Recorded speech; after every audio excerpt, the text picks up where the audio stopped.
Ahanmamagtada Diamond TV channel midjang tabiriba singbo nirmla thangjamna taram nokchari.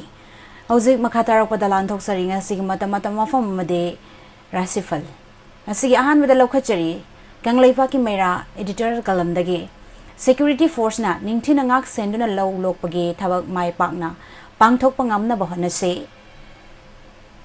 May ahomdagi Chorchanpur district ta epicenter oiduna haurakhiba Kanglup anigi sathiraba irang asina maram oiduna handak sahigi oinadi Manipur gi chinga tainaba mafam singda leiriba tampaki local sing ningthina law panba ngamkhidre law panba matam adudasu Manipur lenga ki maikaidagi matik saba security singna ngak senduna lawmi singna aki akhang leitana law uba ngamnabagi thabak su paikhat pidre ngak senbagi thabakta Manipur lenga ki maikaidagi achoba soiba kaya leikhiba maramna mapung phana law panba ngamdana haibadu oike adubu haukrabadi haukre lenga ki asoibasing adu amuk hanna soidana ba hauzik poinu lorok tha yorok pa sida singkhong singya da taina ba mafam sing da leiri ba lawfam sing asi law lokpa ngamna ba Manipur lenga ki maikai dagi matik chawa security force thamduna ngak sen bagi thabak paikhat hanba chungani yamna nungai tribadi Manipur lenga na jinga khutka manana thabak pangthok tabagi hainabi ama leiri ba asini masina maram haibo Kuki militant singna yamna toina attack chatharak mafam sing amadi khul sing matik chana security force thamduna ngak sen gani haina lengakna laukthokraga thabak oina pangthok pidabadagi lawmi singna law uba ngamkhidabagi maram oikhi maduna Kanglup ki irang asina maram oiduna ningthina law panba ngamkhidaba maramna handak sahigi asigi oinadi phaugi chathok aduki matik hanthaduna chabada mipal tangba lamdam ama haibadu oigadoribani Maduna handak lawmi singna lal marakta thawai thaw khubakta haptuna pan khiba law sing asi hauzik lokpa matam oirabanina asoi angam kari amate thoktana Manipur lenga ki maikaidagi masing yamba khulai paiba security force singna ngak senbagi thabak chathaduna ningthina law lokpa ngamnaba thabak paikhatnaba hona fam thoi ramasi matangda kendra gi MLA singna chawba thodang lawi fam thoi MLA singna magi kendra da lairiba lawmi sing unaduna aikhoi leiri ngak senbagi thabak chapchana paikhat kani haiduna pungning thagot pifam thoi maduna tana maming tagi oina miyamgi mihut MLA oina leibenadi leibak miyamna apen bai badu oiroi haiba khangna miyamgi mihut oiriba MLA singna suk matau masak khangdana thabak pangthoknaba hotnabada khwaidagi fawa oigani masini Kangleipa ki Meira dagi lokhotchaba matamgi Wapham makatarakpada pandamdagi amuk lokhotchagi political gi oiba paukhum uptaba thamoi singna naraiba ki damakta kathau Manipur gi asuk lukhraba matam asida Bharat ki political party singna political gi oiba khudong chaba longnabagi thawong leppa leitana chatharakpa simakti lamdam asigi yalongmi miyamgi oinadi yamna laibak thibani Manipur da haukiba me ahomdagi chatharakhiba narco terrorist singna Manipur da maru oina mitei singda chatharakliba lana maram oiduna tungda tangdu leita daba state ama oirakpa thamanga surakpaga loinana Manipur bu machet tana thugaiba pamba Kanglup furup sing maru oina koki singna tongan ba lengak sasan ama Manipur dagi machet tana lehanana bohna ba lepchengai matam asida Jin Kangjai gi mawongda political party singna ngangnarakpa phongdoknarakpa asigi maram karino haibagi wahang paukhum piba tarabadi makhoi gi political gi oiba khodong chawa phangnabani haibasi Manipur gi miyamna khangnaduna leiraba maramna lamdam asigi miyamna makhoi gi warol sing amadi pandam sing adu makhatana chathaduna ngangbi lawbirakanu haibagi wakhalonda leinare haibasi political party singna khangba chomgani khali hauzik Manipur da yamna maru oiriba hiramsi Manipur gi apunbagi saktam kaihendana thamba asini aduga state asida lan khamba lakliba Bharat ki lan misingna nakal amagi maikei da lepagi mawongda makha chathana makha tana asum leiriba makhai Manipur gi irang loinaba honabada maram sangna changnabagi achoba maram sing oigani khali maramdi lan asi kanana haubano kanana chumi lali haibasi khangna kari maram gi maral leiba singbu chawtha thaduna nongmai kapa lefandribanu haiba wahang asina lamdam asigi wahang oiduna leiri asigumba matam asida ngasigi Bharat lengak amadi Manipur lengak na kaknaba matam tharaga thokliba irang asi losinana basinbana pomnamakki oina fagani khali irang asina makha tana sangthari mikhai makhal makha kaya gi wahang kaya hangnaraknabagi maram oirakpa tabani hauzik oiriba fibum asigi khudong chaba lawraga bharat ki tongan ba political parties singna lengak asigi aseng batanza yengnaga maral siraknabagi achobad maram so oirakani adubu manipur gi tongan ba yalhomi singi CSO singna political gi oiba Wapham amata yaudana ningsingba thoktraba matamdagi haibadi manipur kaudringai gi matamdagi leiraklaba puari sing adugi puari ga sagona ba Wapham sing loinana ningsingba thoktraba matamdagi leiraklaba yalhomi singi thawaidagi hena luna khaliba ngasigi manipur gi apunbagi saktam gidamak faigak final leptuna lamdam asigi yalhomi sing miyam loinana illegal immigrant singbu marufangna takthokina ba honari haibasi political party singna khangna kari maramgi makhoi gi political gi oiba khudong chabal launa ba honari banu haibasi lamdam asi miyam gi wahang oiri maram aduna political party singna hauzik oiriba fibam manipur gi fibam asi maramda lamdam asi gi yalhomi singna maraiba ki damak thawai thadokpa ki dana chen chong libasing asina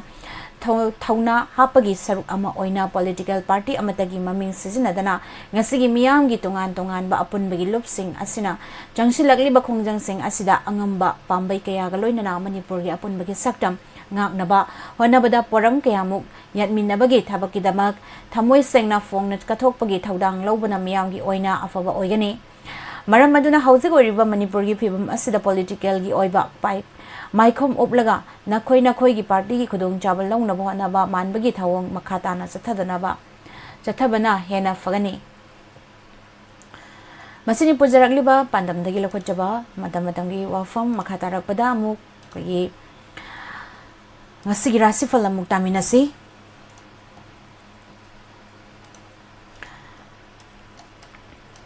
Mes Rashi imung manung dana tanam yam puna thaupang bakana ba amadi nungai jaba numini adubo kudaki warep lawbadi mangbana hengani lesha pakhang singi oina mari fagani Bris Rashi ningba khuding pangani khanganu amadi hoya faganu ninghanadaba amadi thauna khudokpana mikok thongbadi laina ngamjagani lesha pakhang singi oina hena asa sauruno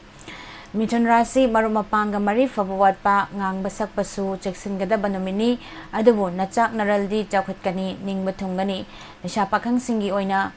nungsifa hangbagi nungaigani Karka Rashi michang laigani thabak thauram senbar lei haithoi singthoigani yeknabana thabak ta akaiba pibadi leiri mitok thasaganu lesha pakhang singi oina ningjaba thungani Singha Rashi khusau thaba amadi hoya fabadi ningba mapa charoi haksang dinungai miyamna loinana pangani loinaba pangwani mina lakjaba sungam loi lesa pakhang singi oina nungsibana jale Kanya Rashi naknabaga mari faroi asawna maral mangjahangani ngakpa ngamloi daba wa ngangthokanu phangba yabasu pangani khangu lesa pakhang singi hoina hena asa chawganu Tula Rashi thabaki lamda pungning penjaba ningba mapa chaba anawba thabak thoramdana hena chawkhatkadaba lei wanom thangnom mangani lesa pakhang singi oina mai pakchagani Brisik Rashi losing pudok pawai panggal di naral mayeng tagani khaluda bakana badi fangani zading hantaba sungamgani miyam na jangani lesha pakhang singi oina nungshibana jale Danu Rashi wakal tokpa na sananagi ay fawa uba laiguru na janbiba numini jingnaba akiba thadokduna ahenba yarani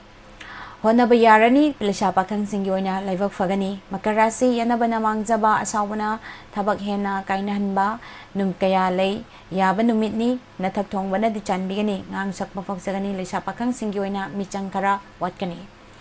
Kumbha Rashi khurau tham khara ngasisu leirabasu kanabadi fangjagani ningba thungani sendong leigani akhang ahi sabadi batang charoi lesha pakhang singi oina laibak fagani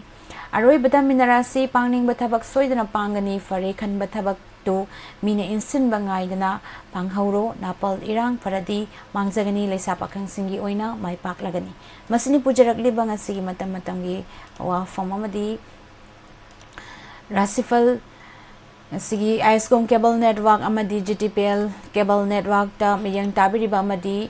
YouTube live streaming da laibiriba pumnamakpu Nirmala thangjam na amukana khurumjari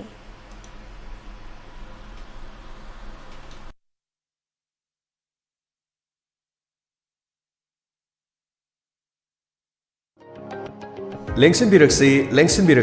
Life Care Diagnostics. Wangjing Lamding, Thobal District, Manipur. Near National Highway 102, Lamding Cherapur Road, EE Ground. Life care diagnostic asida hena kudong charibadi, mafam asida specialist Dr. Singh Phangbigani. Maroina medicine, BP, diabetes, thyroid, anxiety, joint pain, amadi, tongan mabakal gi laina sing gi oina thangza khudimaki phangbigani. Mathangda dermatology, skin gi oina, medical and cosmetic gi oina nomaizing khuding gi khudong chaba phangbigani. ENT gi oina haibadi nakong naton khanau gi oina ningthokaba khudimaki khudong chaba pizari. Mathangda surgery gi oina leiba popa amadi sagul chen numit khuding gi oina leizari. Emergency medicine gi oina di numit khuding gi khudong chaba pizari. Life care diagnostic Wangjing Lamding Bazar asida makal khudimaki clinical laboratory test tawbagi khudong chaba leizari. Blood, urine, sputum, stool, ECG haribasing asi khudong chaba phangbigani. Hena khudong chaba di blood sugar test tawba amadi BP gi checkup tawbada 50% gi discount pizari. Masi khakta natana adom na sathok chasin da nungaitrabasu home blood collection gi damakta khudong chaba leizari. Masi khakta natana miyamna thoido hindona khangnaraba authorized sample collection gi Naukon diagnostic amadi diagnostic ki sample collection ki center amasu oijari 24/7 care service tawjariba live care diagnostic panjariba sing asida domna khudong chaba lobi ninglabadi akupa marul gi dama call tobiu 7005378820 amukahna 7005378820 live care diagnostic Wangjing Lamding Bazar.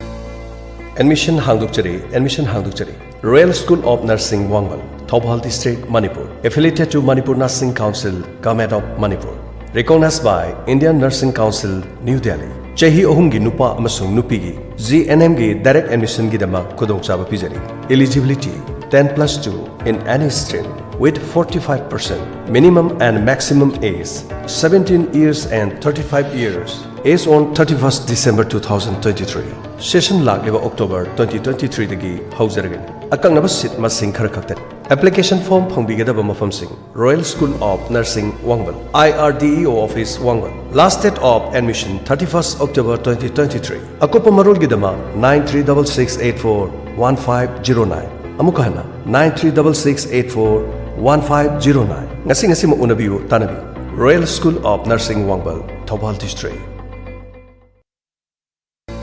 Yaifavi eye care gi sahi mari subagi anniversary lakpaga loinana miyam gi damuta offer pijari mid lying bagi OPD free oijagani amadi frame da 50% amadi lens da 30% gi khudong chaba pijari loinana Yaifavi eye care gi brand sing Yaifavi eye care Khangabok Bazar opposite SBI ATM ani subada Yaifavi eye care Lamsang Bazar ahum subada Sur Hospital Kaching Lamkhai branch Akopa marol gi dama call to view 73959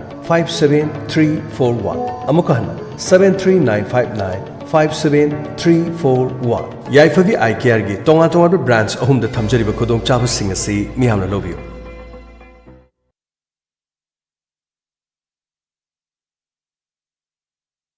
Admission open. City College of Nursing, Sangai Pro, Airport Road, Phal West, Manipur. Manipur Nursing Council na approved tawduna Manipur University da affiliated tawraba Nursing College ni masagi parent hospital leiraba institution amani. Mahiroi nupi khaktagi oina leiriba college asida mahiroi singi damak hena afaba clinical exposure gi damakta RIMS, Raz Medicity, Not AOC, District Hospital, Thobal amadi Phal Hospital, RIMS Road ta thazagani. Prospectus amadi admission form office hour matam da office tagi fangbigani. Hena akupumrol gi damak contact number 9402217175 amadi 9612477282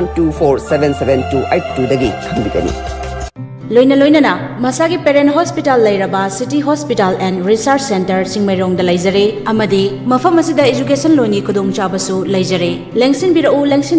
City Hospital of Nursing Sangai Pro Airport Road Phal West Manipur